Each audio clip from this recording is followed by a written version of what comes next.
बिस्मिल्लाहिर्रहमानिर्रहीम नहमदुहु व नुसल्ली अला रसूलिहिल करीम अम्मा बाद।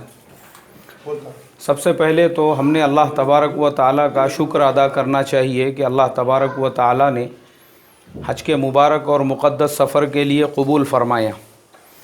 इसलिए कि सैकड़ों हज़ारों लोग ऐसे हैं उनके पास में माल की कमी नहीं है, लेकिन अल्लाह की तरफ से कबूलियत नहीं है, तो माल दौलत असबाब सब कुछ होने के बावजूद भी वो हज के फ़रीज़े से महरूम रहकर और इतने मुक़द्दस से महरूम सफ़र से महरूम रहकर दुनिया से बग़ैर हज के जो है जाना पड़ता है। तो असल ये चीज़ जो है ये माल पे, दौलत पे, असबाब पे डिपेंड नहीं है, बल्कि ये अल्लाह तबारक व ताला की तरफ से कबूलियत के ऊपर है। जिसको अल्लाह कबूल करते हैं उसी को अल्लाह तबारक व ताला तौफ़ीक़ अता फ़रमाते हैं।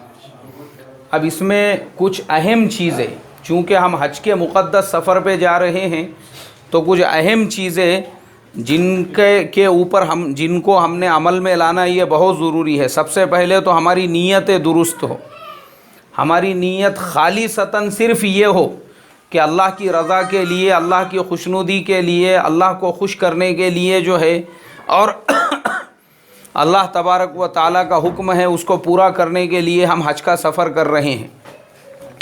दिल के अंदर अगर रत्ती बराबर भी ये ख़याल है कि हज के मुक़द्दस सफ़र पे जाके हम वहाँ से शॉपिंग करके आएंगे, वहाँ से सामान ख़रीद कर आएंगे, वहाँ के बाज़ारों में और मॉल्स के अंदर टाइम पास करेंगे, या बहुत सारे हमारे इंडिया के जो हाजी है वो शॉपिंग के लिए जिद्दा भी जाते हैं, अगर ये रत्ती बराबर भी ख़याल है तो फिर हमारा ये सफ़र ही पूरी तरह से बातिल है। ये इसलिए कि हमारे दिल की नीयत ही पहले से दुरुस्त नहीं है, नीयत के अंदर पहले से ही बिगाड़ है।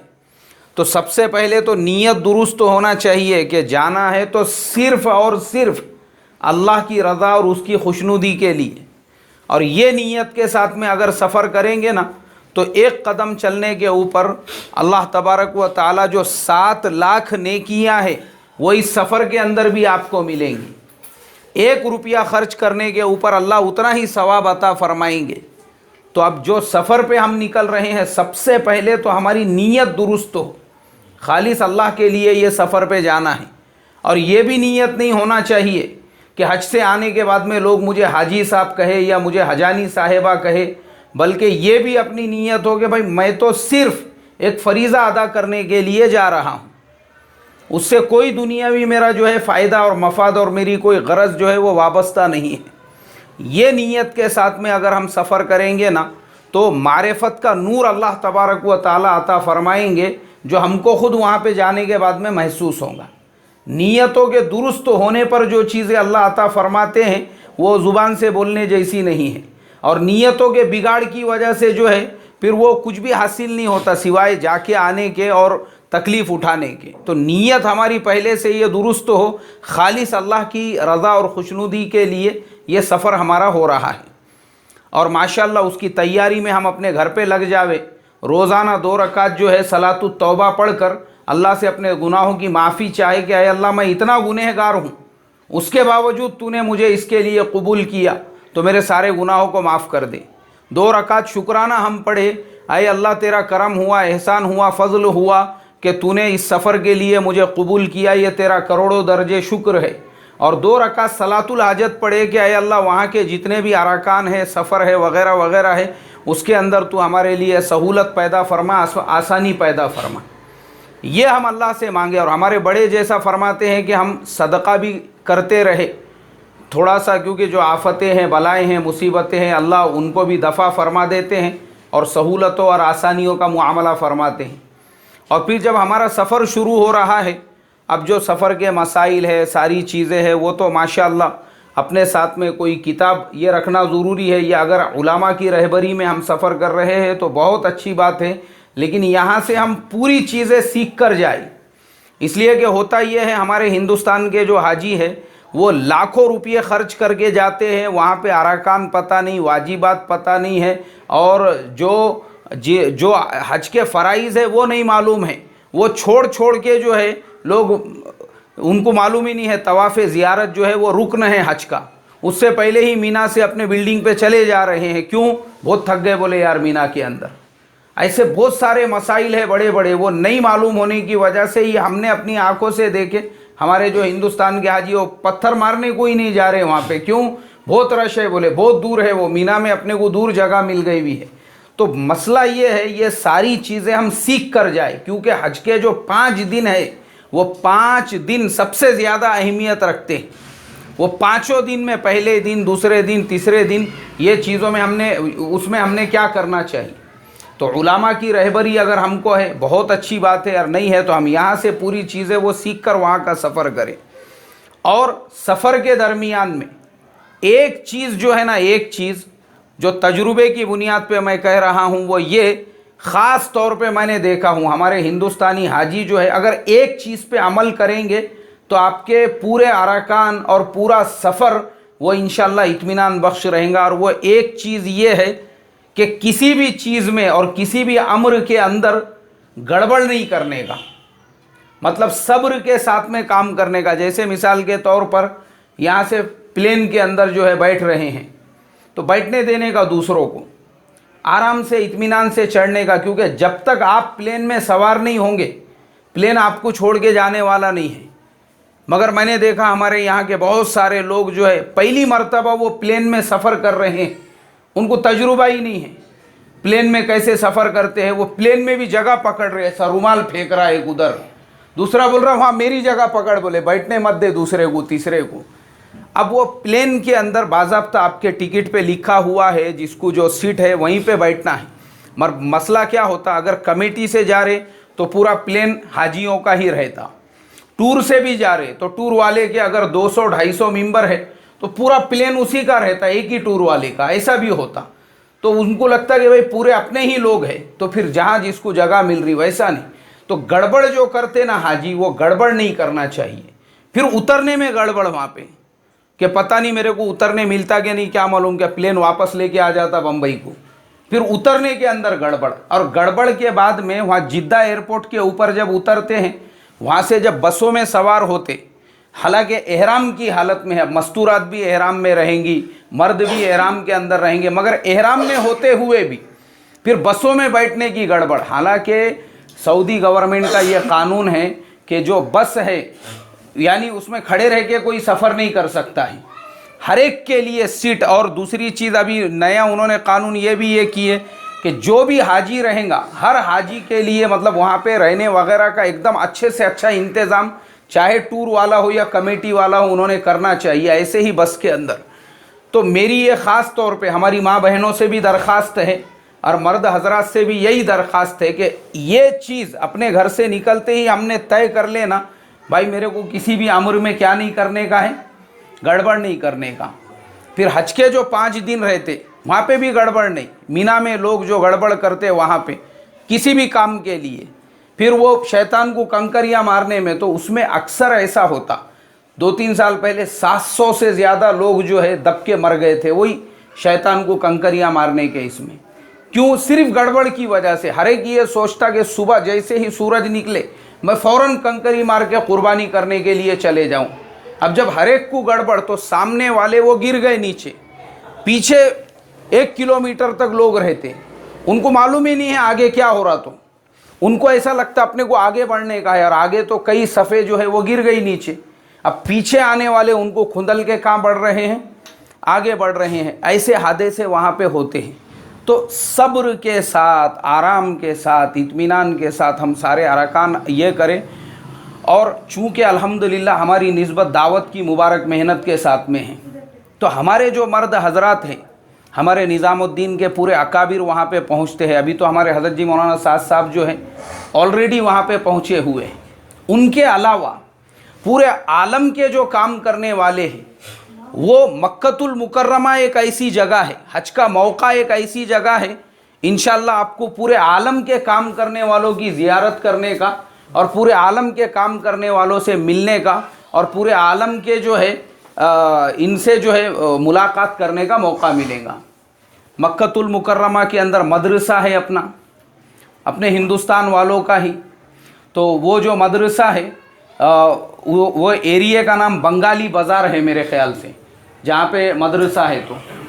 तो हम लोग वो मरकज़ भी है, روزانہ فجر کی نماز کے فوراً بعد میں مشورہ ہوتا ہے وہاں پہ، تو ہم کوشش یہ کریں اس مشورے کے اندر پہنچنے کی، شرکت کرنے کی۔ ہمارے جو بڑے ہیں، ہمارے جو اکابر ہے، حضرت جی بھی وہاں پہ رہیں گے، ان کے علاوہ جو دیگر اکابر ہے وہ اکابر سے بھی ہم وہاں پہ استفادہ کریں گے۔ تو مشورے میں ہم روزانہ رہیں، پورے عالم کا کام ہمارے سامنے آئے گا، کیونکہ پورے عالم کے لوگ وہاں پہ پہنچتے ہیں۔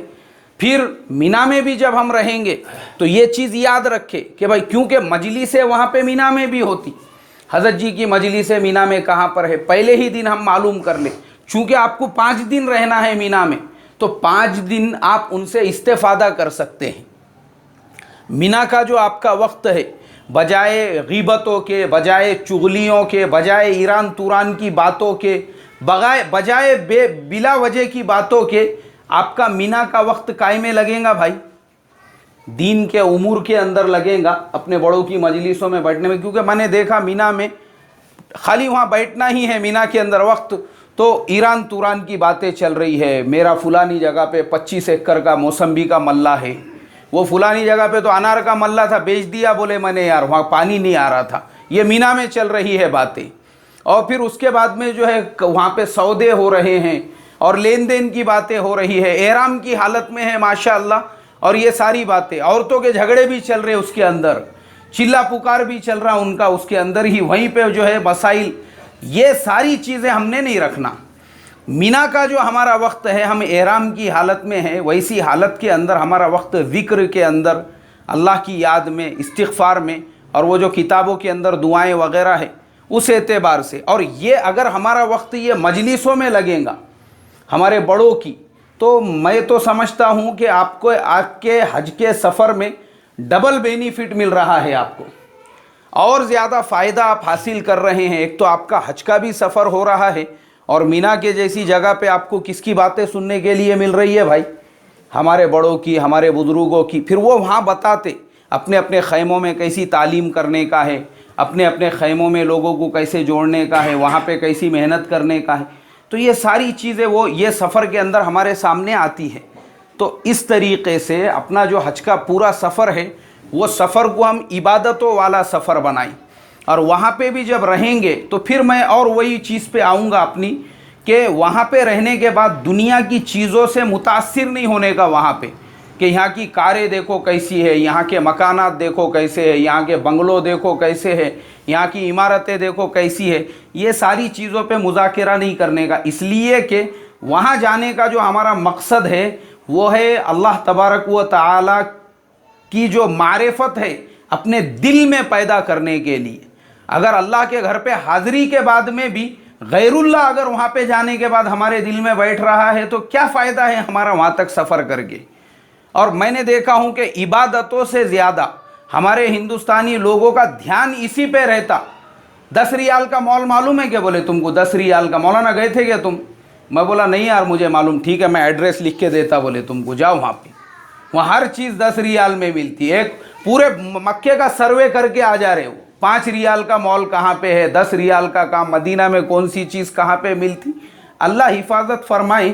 میں نے کہا بھائی اپن کوئی ریگستان میں نہیں رہتے، جنگل میں نہیں رہتے، ہم بھی جہاں پہ رہتے بڑا شہر ہے جہاں پہ 10 15 مال کھل کے بیٹھے ہوئے ہیں، دنیا کی ہر چیز مل رہی ہے، اور یہاں آ کے بھی اگر ہم اپنا وقت عبادتوں کی بجائے مال ڈھونڈنے میں اور عمارتیں دیکھنے میں اور چیزوں کے خریداری کے اندر اگر وقت لگائیں گے تو وہاں جا کے فائدہ کیا ہے اپنا پھر؟